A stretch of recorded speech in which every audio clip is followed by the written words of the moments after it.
Salut à tous, bienvenue pour un nouvel épisode d'Outlap, le podcast auto-hebdo. Et écoutez, cette semaine, eh bien, c'est un épisode un peu spécial. On m'a dit que c'était bien, il faut toujours dire que ce sont des épisodes spéciaux, mais là, vraiment, puisqu'on vous propose un épisode ce lundi, et il y en aura un autre demain.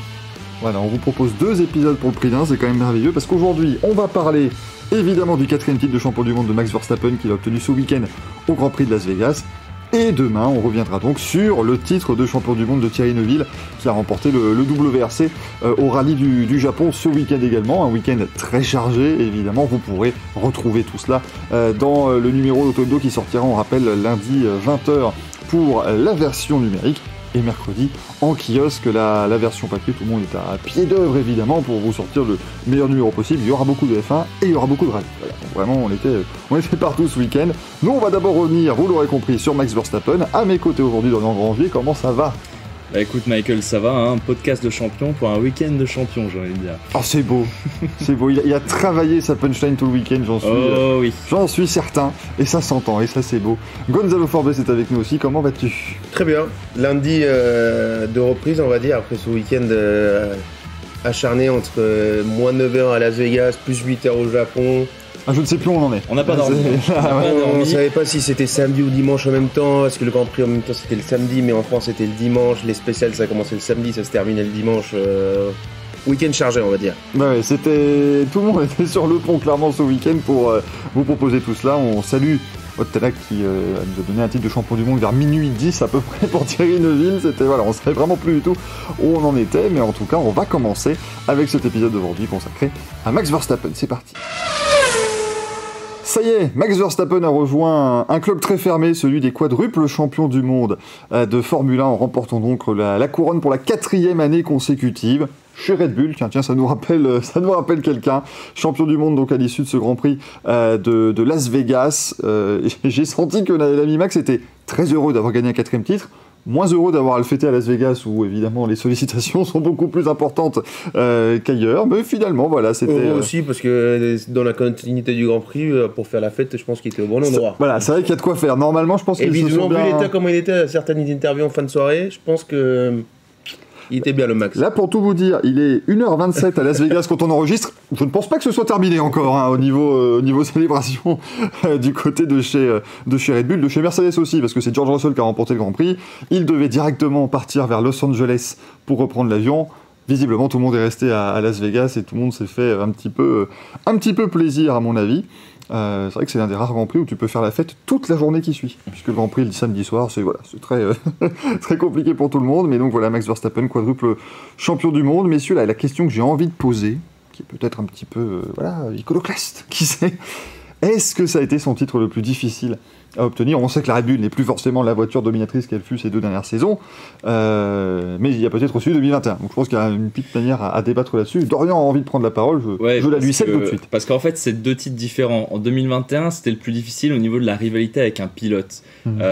C'était vraiment une des plus grosses rivalités de l'histoire de la Formule 1, avec des polémiques à tout va, une fin de championnat et un dénouement qui restera gravé parce que c'est extraordinaire, pas forcément dans le bon sens du terme, mais c'était du jamais vu et voilà. 2024, c'est le plus difficile, mais en sens plutôt, on va dire, de la hiérarchie des écuries. Red Bull, ça fait depuis 15 Grands Prix peut-être, qui sont plus au top niveau, qu'aujourd'hui on a McLaren qui est régulier et régulièrement, on va dire, en devant, Ferrari qui est très performant cette fin de saison, Mercedes qui est un peu en dents de scie, mais quand ils sont très hauts, enfin quand leurs hauts sont très hauts et leurs bas sont très bas, on va dire.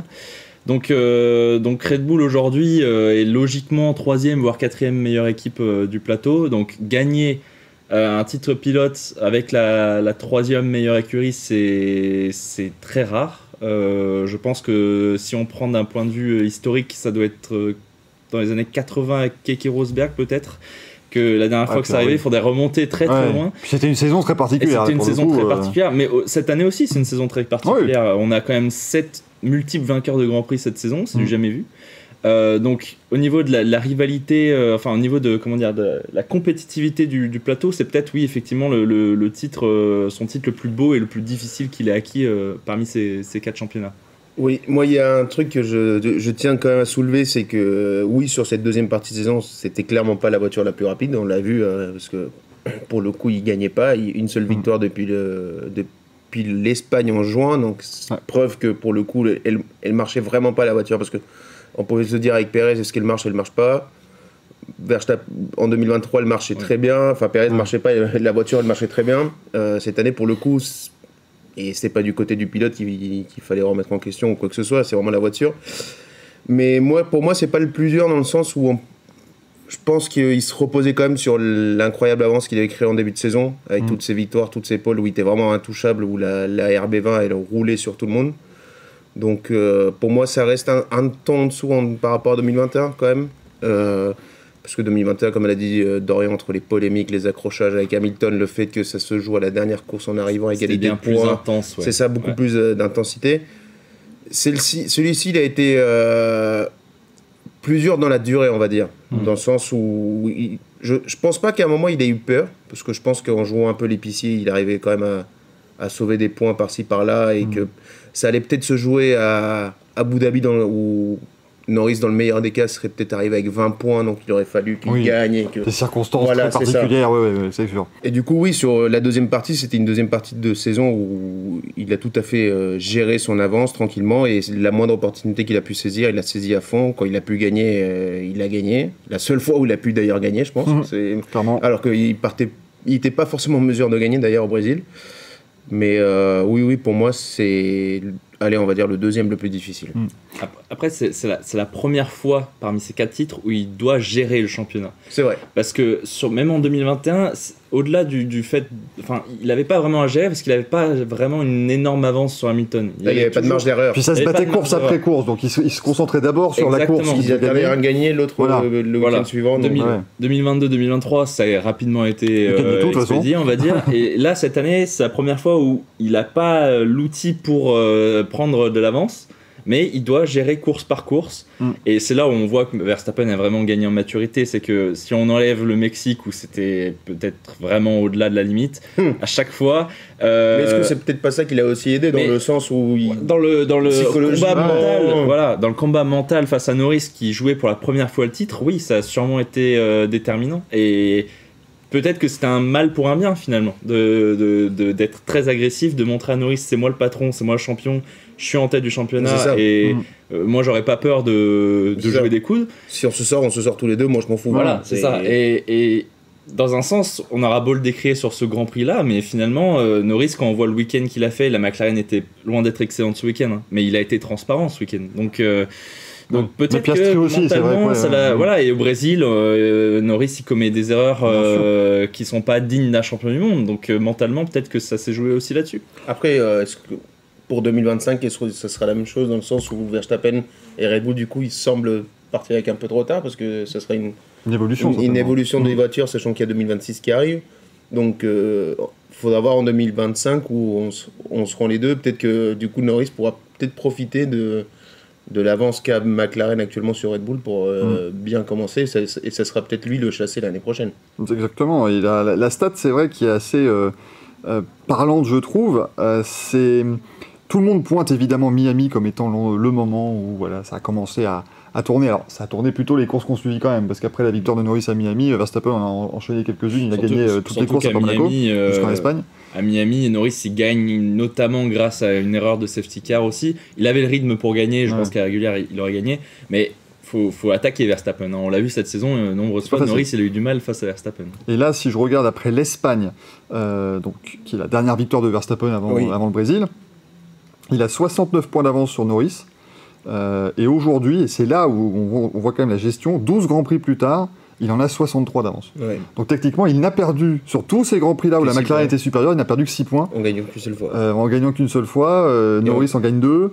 Enfin, c'est quand même là où je trouve effectivement, on a ce sentiment de cette différence de Max Verstappen qui à aucun moment n'a vraiment paru très stressé, parce que si on regarde, effectivement, il fait 2 deuxièmes places en Autriche en Grande-Bretagne, mais après c'est 10 points, 12 points, enfin voilà, c'est des 3, 4, 5e positions, il a dû construire cette base-là face à un Lando Norris qui semblait en pleine possession de ses moyens et vraiment en capacité de remonter. Et il n'a repris que 6 points sur tout le Grand Prix. C'est clair, et en fait, la chance un petit peu de Verstappen dans tout ça, c'est que McLaren, Ferrari et Mercedes, on va dire, enfin je vais employer une expression, se cannibalisent un peu les victoires, dans le sens où les deux pilotes se partagent des victoires.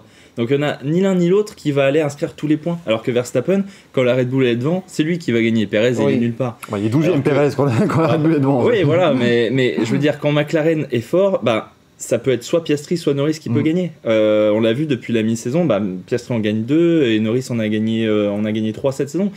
Donc finalement, c'est un peu la chance de Verstappen, c'est d'être seul dans son équipe quand les autres ont de bons duos de pilotes qui se partagent un peu les victoires, et donc au championnat pilote, ça marche très bien au championnat d'équipe. Mais au championnat pilote, il n'y en a pas l'un qui prend vraiment le dessus sur l'autre. Ouais. Après, il peut aussi remercier McLaren qui a mis plusieurs courses à déterminer une sorte de hiérarchie en interne, parce que si on avait peut-être donné à Norris la victoire en Hongrie, si on avait donné des consignes à Monza, même si c'est Leclerc qui gagne, il aurait pu terminer 2e. C'est des petits points qui, ici et là, auraient peut-être pu mettre un peu plus de piment dans cette fin de saison, mais il a vraiment eu cette chance-là, comme le dit Dorian, c'est que quand il gagnait pas, on avait l'impression que tout le monde pouvait gagner, et que du coup, que Norris a laissé passer sa chance plusieurs fois avec McLaren qui a mal géré, mais aussi avec des surprises comme Ferrari Austin qui gagne. Et même ce week-end, Mercedes qui revient. Mercedes à l'été, Mercedes était la deuxième force du plateau. Ils enchaînent, première, parce qu'ils enchaînent 3 victoires. Royaume-Uni, Autriche, Belgique, ils gagnent. Donc c'est ça, c'était complètement fou. Et ici, il fait très froid et soudainement la voiture, j'avais l'impression de voir un Grand Prix de 2019. Mercedes qui volait, parce que la remontée de Lewis Hamilton quand même facile, c'était quand même assez fou de voir ça, on n'a plus l'habitude. Même eux ils savent pas comment expliquer pourquoi ils sont si forts. Donc, et là ce week-end ça va être le Qatar, ils vont peut-être être 8 et 9 et ils vont dire oui mais il fait chaud. Enfin, c'est très particulier, c'est sûr que là, et peut-être que Ferrari sera très bon au Qatar, ils étaient bons aussi. Si on fait un championnat entre décembre et mars dans les pays où il fait que froid, peut-être que Mercedes sera champion. Je pense qu'un Grand Prix de Grande-Bretagne le 4 janvier, ils peuvent le gagner. Il peut aussi être annulé, mais ça c'est une autre paire de manches. Beaucoup disaient d'ailleurs sur les réseaux, vous avez vu, Silverstone était recouvert de neige, et dites-vous que la Formule 1 continue. Oui, mais ils vont dans des endroits où on peut rouler tard dans l'année. C'est pour ça aussi qu'on va dans des endroits où il fait chaud en début d'année. C'est comme ça. Ils sont intelligents quand même au niveau de la FOM. Mais je vous rejoins en tout cas sur ce coup de chapeau quand même pour Max Verstappen qui remporte ce 4e titre. Où est-ce que ça pour rapidement terminer sur ce sujet-là, où est-ce que ça le placerait dans l'histoire? Techniquement, au niveau des statistiques, il est donc l'égal d'Alain Prost et de Sébastien Vettel. Si on regarde sur les statistiques très froides, il reste encore Fangio, Schumacher et Hamilton devant lui, avec 5 et 7 titres. Mais 4 titres consécutifs, c'est quand même du quasiment jamais vu. Il y a Schumacher qui en a fait 5, Vettel qui en a fait 4 également. Et puis à part ça... Hamilton aussi, qui a vu sa série de 7 titres consécutifs coupée par Nico Rosberg à voiture égale. Toujours bon de le rappeler. Il aurait pu faire 5 à la suite sans Verstappen en 2021, accessoirement. C'est vrai. Il a tout gagné de 2007 à 2020. Où est-ce que ça le place? De toute façon, c'est un débat qui sera toujours éternel.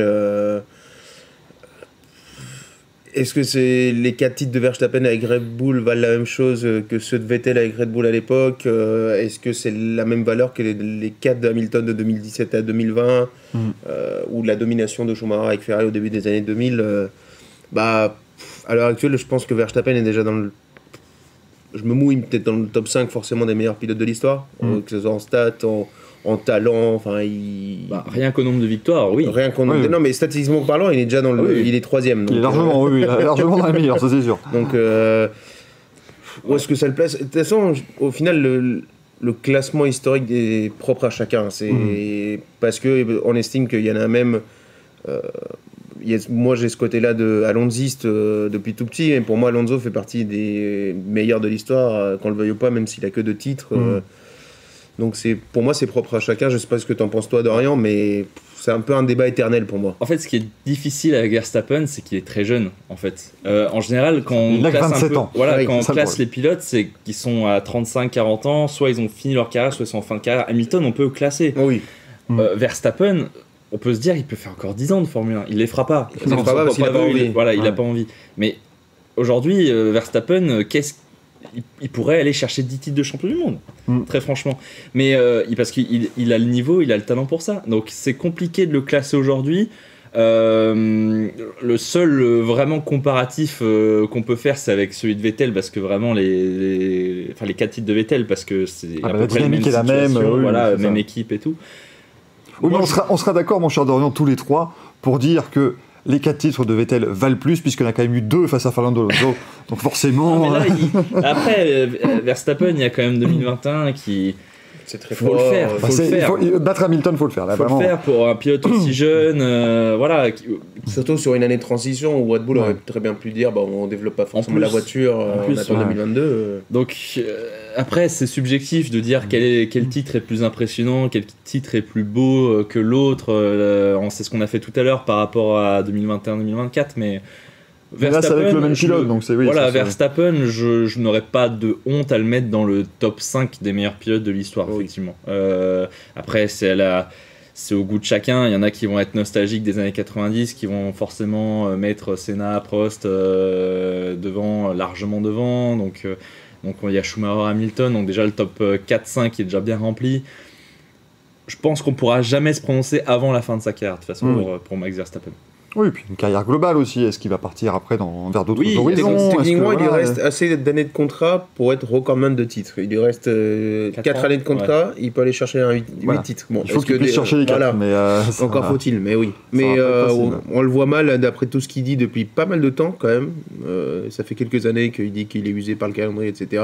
Ouais. Et quand on voit que l'envie de la F1, c'est d'aller encore plus loin, on se dit que le Verstappen... pas sûr qu'il soit encore là en 2029 à la fin de son contrat. Il a bien raison, hein. En vrai, il faut tester de nouveaux trucs, et je pense que les pilotes qui rentrent vraiment dans la postérité sont les pilotes qui tentent plein de choses différentes dans leur carrière, qui gagnent plein de choses différentes aussi. Les 24 heures du Mans, si Verstappen gagne les 24 heures du Mans, là il sera pas seulement un des meilleurs pilotes de F1, mais un des meilleurs pilotes tout court de l'histoire. Et mordu comme il est, ça m'étonnerait pas qu'il aille faire autre chose, même du GT3 vu qu'il a son équipe et tout, c'est un malade donc... Non, puis effectivement... Et accessoirement, il dit qu'il n'est pas en F1 pour aller chercher forcément le record. Bon, après, c'est ce qu'il dit, et ça se trouve dans sa tête, c'est autre chose. Mais moi, ça m'étonnerait pas que ça soit quelqu'un qui dise j'en ai 5, c'est bon, ça me suffit. Mais moi, je le crois sincèrement quand il avait dit fin 2021, voilà, moi j'ai mon titre, ma carrière elle est faite, maintenant tout le reste c'est du bonus. Et je le crois sincèrement, parce que quand on voit, il est évidemment très heureux de gagner, enfin, c'est un compétiteur, il veut gagner tout ce qui est possible, mais on voit ces titres-là, maintenant, c'est plus de la fierté. Ce qui est prouvé là, c'est de la fierté de se dire, 2021, c'est l'aboutissement de sa carrière. Voilà, il se dit, je me suis hissé au niveau de un tel, enfin, il voit en fait les pilotes qui l'entourent statistiquement, et ça lui procure de la fierté de se dire, voilà, j'arrive là, mais il le fait pas spécialement pour aller enchaîner les titres, pour lui-même, en tout cas, ajouter à cette légende. Donc voilà, où ira-t-il, où s'arrêtera-t-il, on le verra dans les prochaines années. Moi, effectivement, je serais pas surpris qu'il fasse 2026, parce que voilà, il faut quand même tester le nouveau règlement. Et si ça se trouve, il cartonne tout. Voilà. S'il cartonne tout, il va dire restons jusqu'en 2028, c'est sympa. Si Red Bull a des grandes difficultés avec Ford, peut-être qu'il dira écoutez, moi je vais partir prendre un peu de bon temps du côté de la Sarthe. Et puis voilà, on trouvera un autre pilote. Je reviens juste sur ce qu'on disait avant sur comment classer Verstappen. Je pense qu'il y a 2 choses qui feront qu'on le placera très haut dans un peu le palmarès, le rang des pilotes. C'est qu'il arrive à gagner avec une autre équipe. Je pense que ça pourrait être très important, comme l'a fait finalement Hamilton quand il est parti de McLaren à Mercedes. Schumacher, voilà, c'est un nouveau défi, une nouvelle équipe qui le remette un peu en difficulté. Et la deuxième chose, c'est, imaginons l'année prochaine, il gagne un titre alors qu'il n'est pas dans la meilleure voiture, mais sur l'ensemble de la saison. Voilà. Je pense que là, on pourra se dire, ok, c'est un des meilleurs pilotes de l'histoire, effectivement. Et pour rapidement terminer cette partie F1, cet épisode F1, on rappelle que demain vous aurez l'épisode rallye qui sortira également. Jupercute qui nous pose cette question, pourquoi la piste est aussi sale à Las Vegas? C'est vrai que ça a beaucoup parlé. Déjà, il y a un facteur qui est normal, c'est que c'est un circuit urbain. Tous les circuits urbains sont sales, alors après ils se nettoient plus ou moins vite. Déjà, il n'y a pas d'arbres, comme Bakou par exemple. Oui, au moins il n'y a pas de feuilles. Il y a des sacs plastiques. On a vu un paquet ce week-end. Au nouveau directeur de course, je ne sais pas si vous avez vu cette vidéo où il descend de la safety car pendant les tours de reconnaissance, il prend un sac poubelle qu'il avait, il le met dehors. Voilà. Pas dans une poubelle, dehors. Oui, dehors. Derrière un mur, voilà. Donc il y a ça. Après Las Vegas, il y a une spécificité, contrairement à Singapour par exemple, c'est que la piste est réouverte au public, enfin pas au public, mais à la circulation entre les séances. Donc Donc c'est-à-dire que la piste a le temps de se ressalir en fait entre chaque séance, chaque passage. Forcément la route est pas vraiment gommée, enfin l'asphalte est pas vraiment gommé, il est bosselé, donc c'est vrai que c'est un circuit qui est très difficile, et en plus ils organisent la course de nuit en novembre. Alors on a beau être dans le Nevada en plein milieu des déserts, ça fait quand même pas très chaud, donc c'est vraiment un circuit qui est très compliqué au niveau de la mise en température des pneus et au niveau de l'adhérence au sol. Las Vegas, c'est peut-être un des pires de l'année. Merci beaucoup Dorian pour cette réponse. Et nous, on va vous remercier aussi de nous avoir suivis dans ce nouveau numéro d'Outlap. Et puis, comme vous l'aurez maintenant compris, il faudra attendre très longtemps pour le prochain épisode qui arrivera donc demain. Soyez au rendez-vous où on évoquera donc la saison du titre de Thierry Neuville, champion du monde des rallyes. Bravo à Max Verstappen, bravo à Thierry Neuville. La Belgique en folie. Ah bah, un titre et demi la même journée, franchement, c'est merveilleux. Là, on n'a jamais vu ça. 2 titres de champion du monde et demi grâce à Lorenz Vanthoor également. Qu'on salue, bien sûr. Donc, non, franchement, grande année pour la Belgique. Merci Dorian, merci Gonzalo. Je vois Dorian qui secoue la tête. Avec non, mais amitié à nos amis belges. Mais le ennemi, il est quand même un peu tiré par les cheveux. Oui, mais sa maman est belge, il est né en Belgique, un Celte, voilà. C'était important. Merci beaucoup à tout le monde et à demain.